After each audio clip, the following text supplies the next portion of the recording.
শুধু একমাত্র তুমি জানো ভগবান, শুধু তুমি জানো। বাবা সুশীল, ওরে বাবা সুশীল, আজ অনেক দিন গত হয়ে গেছে। তোমার পিতা চলে গেছে, তোমার বাবা চলে গিয়েছে হরিণ শিকারে। ওই হরিণ শিকারে। কত তো ফিরে এলো না। সে যে এখন পর্যন্ত ফিরে এলো না বাবা সুশীল। আমি যে হার কারণ, ইহার কারণ আমি আমি যে কিছুই বুঝতে পারছি না। মা আমাকে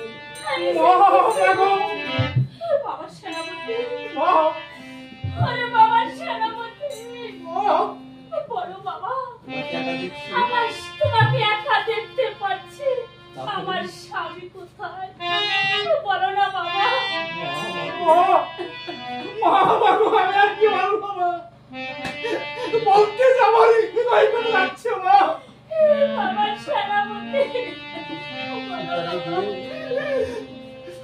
এই শিকারে গিয়ে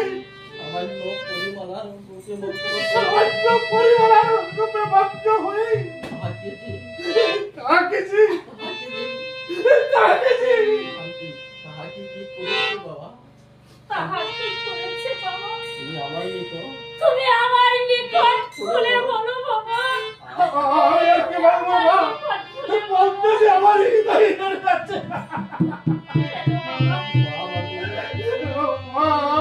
বলো বাবা। আমার একটি রাক্ষসী পরিমাণার চক্রান্ত, ওই রাক্ষসী পরিমাণার চক্রান্ত মরেই মহারাজ তাকে যে দ্বিতীয় বিবাহ করেছে।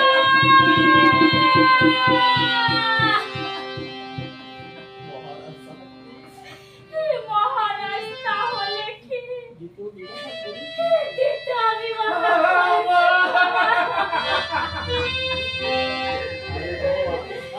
ভগবান, হে ভগবান, শোনার অর্থে এই কথা শোনার অভিনয়ে তুমি আমার মাথায় তুমি আমার মাথায় বজ্রাঘাত করলে না। বজ্রাঘাত করলে না কেন? বাবা সেনাপতি, আমি শতবার আমি শতবার অন্যায় বিনয় করার পূর্বেও সেই নিষ্ঠুর মহারাজ আমার কথা যে কিছুতেই শুনতে শুনে আমাকে আমার দাদু ভাই আমার দাদু ভাই সুশীলের কোথাও একটিবার শুনে নাই। বাবা সেনাপতি,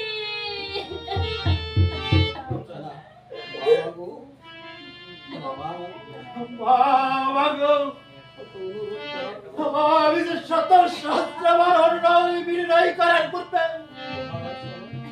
মহারাজ আমায় শত শত অস্ত্রাঘাত করে আমাকে সেখানে হতে দাঁড়িয়ে দিয়েছে।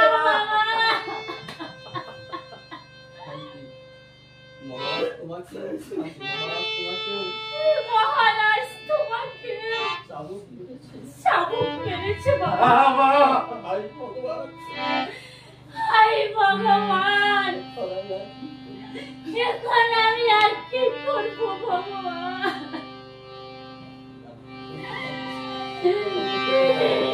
স্বামী,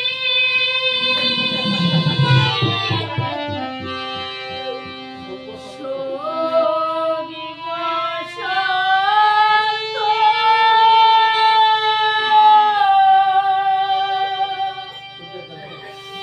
সুখে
পারবো না তুমি শত সহস্রবার কাটলেও এই ভালো মহারাজ আর ফিরে আসবে না চলো মা